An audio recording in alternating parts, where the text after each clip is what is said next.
The kind you hear at the end of a long night, when the dishes are stacked like a skyline and the house finally exhales. After the last guest left on Thanksgiving, my grown son asked for 10 minutes of absolute honesty. His rules, my consent, no interrupting.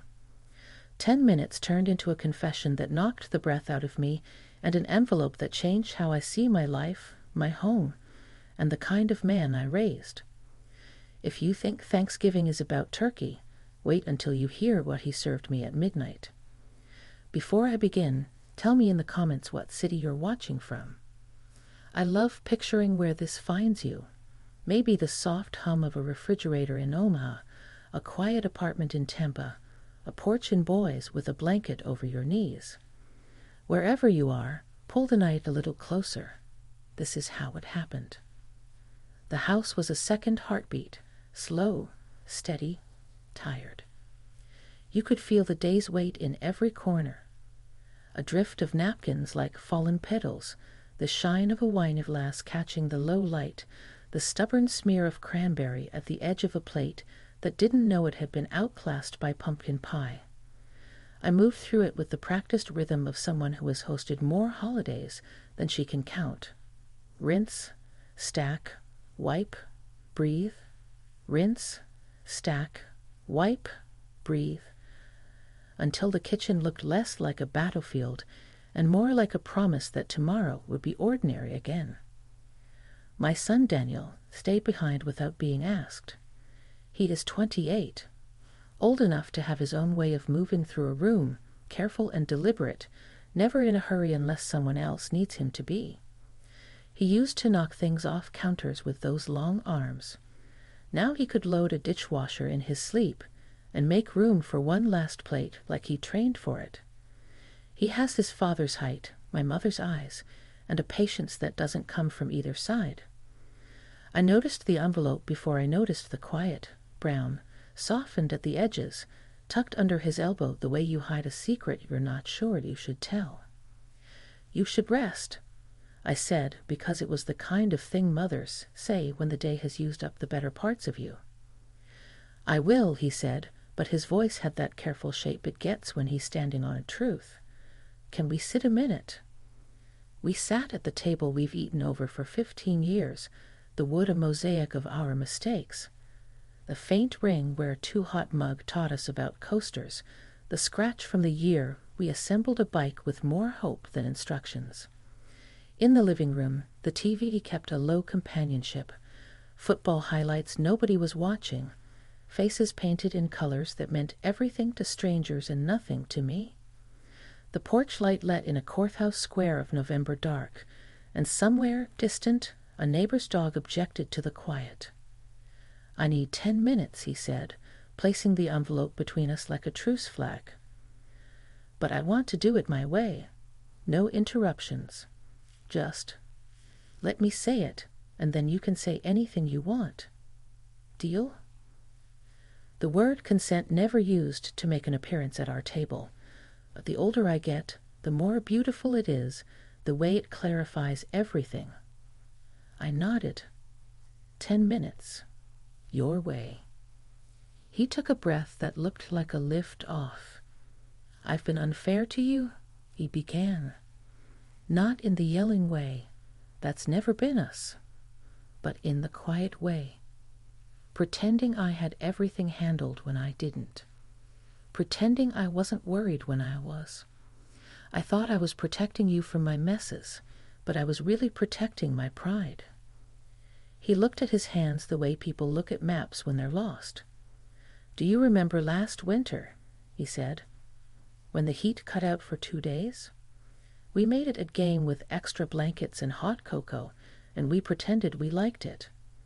I told you it was the company. It wasn't.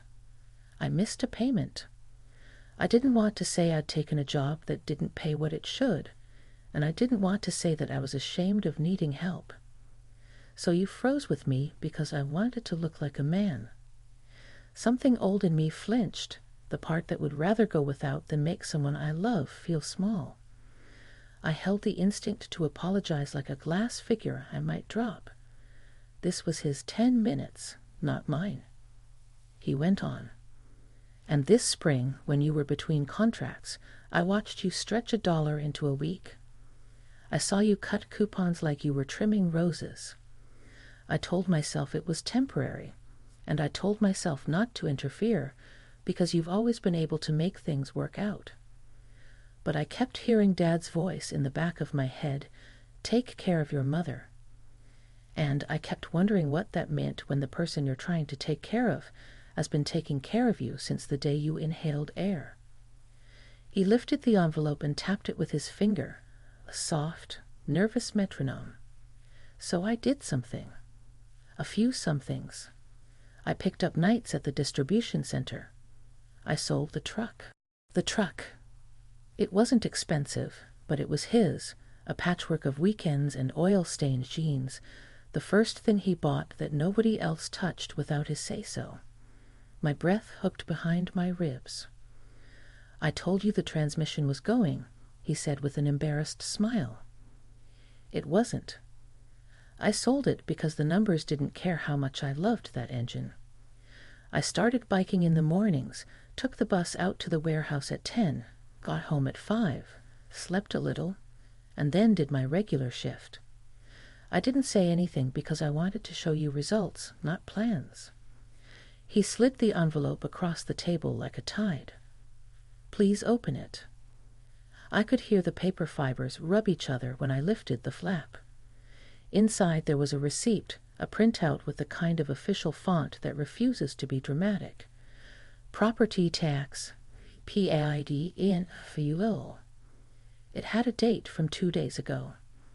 The number in the lower corner was the kind of number that makes you do the math 3 times because dignity hates being grateful. Below it, another sheet. MORTGAG. Prince IPLPAYNENTAP lied. Not everything, but a chunk. 3 months ahead. A breath you didn't know your lungs had been saving. The room tilted, not the dizzy kind, but the kind where the old picture frame of your life is straightened on the wall, and you finally see how crooked it had been. Gratitude and guilt crashed into each other like waves figuring themselves out against rock. He raised both hands. "No, don't say you're sorry. This isn't a rescue. I needed to do something that made my own spine feel true. And I need to ask you for something tonight, and I couldn't ask for it without telling you what I've been doing." It felt dishonest. My 10 minutes were almost up, and I was halfway to reaching across the table to tuck him back into being 5, into putting my chin on top of his head, into saving us both from whatever was coming. But the rules were the rules, his rules I'd agreed to, and there is dignity in letting someone speak all the way through their truth. "I've been seeing someone," he said, quiet as a house when the wind holds its breath. "Her name is Maya. We met at the warehouse. She's steady. She makes lists for fun. She's got a laugh that sounds like she's been holding it in all day and finally remembers it belongs to her. She has a little boy. He's 6. His name is Eli, and he's teaching me that Legos are a lifestyle, not a toy. I haven't told you because I didn't want you to think I was replacing anything. But tonight, after the last plate, I realized Thanksgiving is about telling the truth about what you're grateful for while you still have the nerve to say it. I'm grateful for them. I'm grateful for you. And I need your blessing to try to make this into a real family." He glanced at the clock, a small smile ghosting his mouth like a sun that wanted permission to come back. "One more thing, and then you get the floor." He inhaled. "I got into the Fire Academy. It's in March. I've been training before dawn. I wanted to be sure before I told you, because I know you carry the weight of the world on your shoulder like it was sewn there, and I didn't want to add a dream I couldn't cash. I can defer a year if you need me here, but I hope you'll let me go now. I'll still help with the bills. I budgeted it. But I need to do the thing that makes me feel like I'm pointed in the right direction." The dishwasher clicked into a new cycle, a soft knock-knock-knock like distant conversation.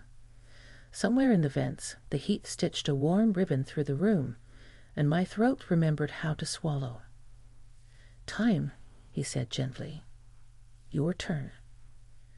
What I wanted to say, first, was that I was proud in a way that made memory reel backward, past the truck and the taxes, past the years we learned to laugh without explaining ourselves to anyone, past the mornings I tied his shoes so snug, he complained, even as he ran faster than he knew he could.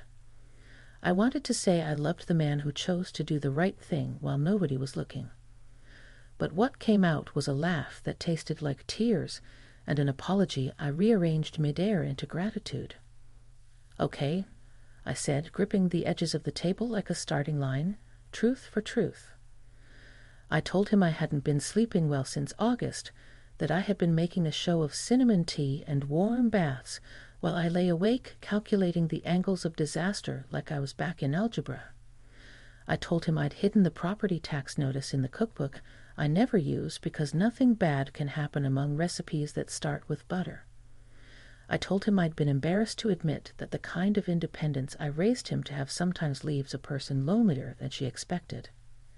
He listened the way you hold a newborn, eyes steady, hands ready, nobody else on the planet.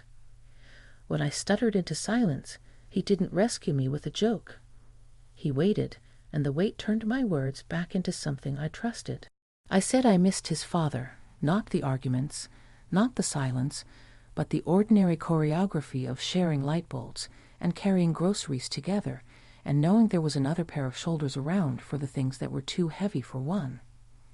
I said I was afraid to meet anyone because I didn't want to bring a stranger into the apartment like a tornado disguised as a bouquet. He nodded as if he could see the dust on my fear. Then it was my turn to ask a favor. "Say Maya's name again," I said, as if that would anchor her to our table. He did. "Say Eli's too." He did, and somewhere a future opened its eyes. We moved to the couch, because confessions belong to tables, but plans belong to soft places. He told me how he'd started running stairs at sunrise, the city pinking up around him like it had been rehearsing all night for this moment.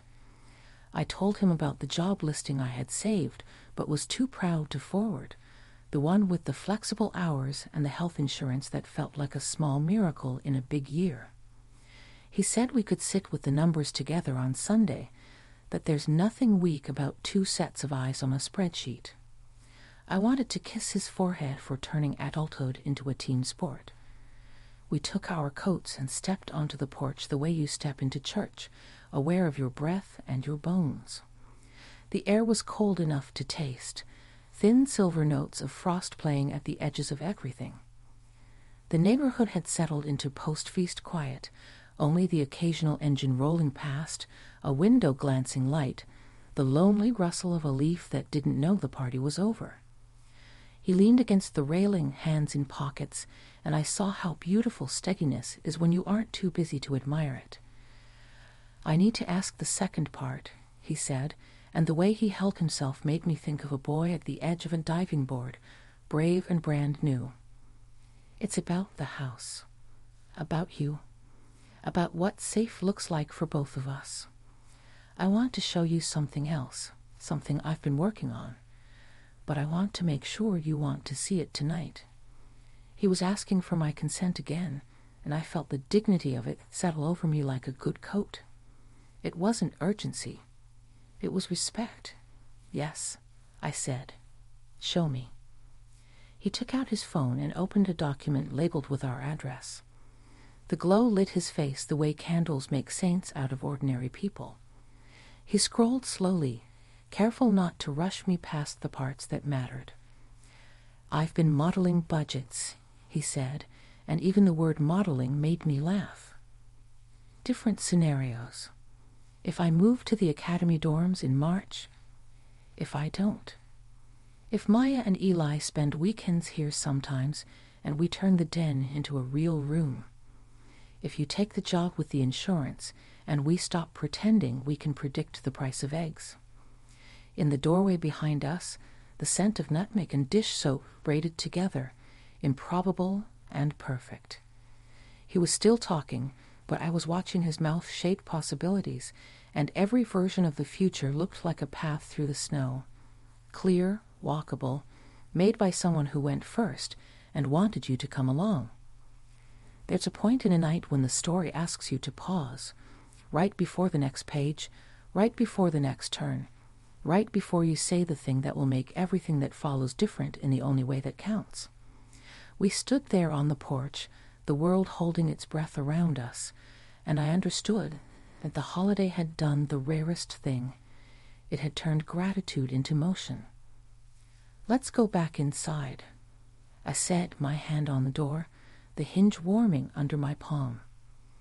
"There's one more thing I need to tell you before you show me the rest. And that is where I will leave it for now, at the hinge at the edge, with the heat looming back across the threshold and the envelope still on the table like a small, fierce moon. If you're still with me, stay close. The next part is where I open what he really brought me that night and answer the question he was brave enough to ask." The door closed behind us, shutting out the frost and the November silence. Inside, the air felt different, still warm, but with a pulse, like the house itself had been listening and was now waiting for my answer. The envelope still sat on the table where we had left it, brown and unassuming, and yet it carried the weight of years I had spent wondering if I had raised him well enough. That little rectangle had already changed the shape of the night, but I could tell by the way Daniel's shoulders held themselves, straight but not relaxed, that there was still more to be said. I sank into the chair across from him, fingers brushing the rim of my coffee mug, now empty and cool. He didn't sit right away. Instead, he stood behind his chair, hands pressed against the backrest, as if steadying himself for something heavier than words. His eyes searched my face, cautious but determined, like a man about to place his heart in someone else's hands. "You said you wanted to tell me something," he reminded gently, giving me the room to begin. It's strange how, in a single instant, your mind can scatter in 100 directions. The years of birthdays and scraped knees, the arguments about curfews, the mornings of scrambled eggs and mismatched socks, and yet all those memories funnel into one truth. He is my son, but he is also his own man. "I've been afraid," I said. My voice felt thin, almost breakable, but I forced myself to continue. "Afraid of change, afraid of losing what we have, and afraid that in trying to hold on to it, I've been keeping you from moving forward." He lowered himself into the chair then, slow and careful, eyes never leaving mine. I could see the boy he had been flicker behind the man he had become. "When your father passed," I said, the words tightening my chest as if they had been waiting too long to be spoken, I told myself I had to carry it all. The house, the bills, the weight of making sure you still had a future. And maybe I did too much. Maybe I never let you see how tired I was because I thought you'd crumble if you knew. Daniel reached across the table, his hand covering mine, firm and steady. "You didn't make me weak," he said quietly. "You showed me what strength looks like when it doesn't have a choice. That's why I could do what I did." Tears stung my eyes, and for once I didn't hide them. There was no shame in crying now. Not in front of him, not tonight. He leaned back, finally letting his own breath out. "There's more, Mom, and I need you to really hear it." I nodded, bracing myself. "I want you to meet them, Maya and Eli. I want you to know them, not as some hidden part of my life, but as family, because that's what they are to me already." His words came steady, but there was a tremor underneath, the kind that comes only when the stakes are as high as love itself. The name Eli sat on my tongue like something fragile, something that belonged in the house already. A little boy. 6. I pictured small shoes by the door, Lego bricks under the couch, laughter spilling down the hall like music. The idea didn't scare me. It humbled me. "I'll meet them," I said, my voice firmer than I felt. "I'll do more than that. I'll welcome them." Relief washed over his face, softening every line of worry. "Thank you," he whispered, though it sounded more like a prayer than gratitude. We sat in silence for a while, listening to the hum of the dishwasher and the creak of the old pipes. Life, in all its ordinary noise, wrapped itself around our extraordinary moment. Then Daniel broke the quiet again. "Mom," he said, pulling a folded sheet from his pocket, "there's one last thing I want you to see." I took the paper and unfolded it. It was a schedule, handwritten, neat, mapped out week by week. His shifts at the warehouse, his study blocks for the fire academy, time set aside for Maya and Eli, and in the middle of it all, bright underlined boxes marked Mom. Dinner on Wednesdays. Sunday morning coffee. Grocery runs, if I wanted. He had carved me into his future as deliberately as he carved out his dream. I pressed the paper to my chest, overwhelmed by the simplicity of his devotion. "You thought of everything." "No," he corrected softly. "I just thought of you."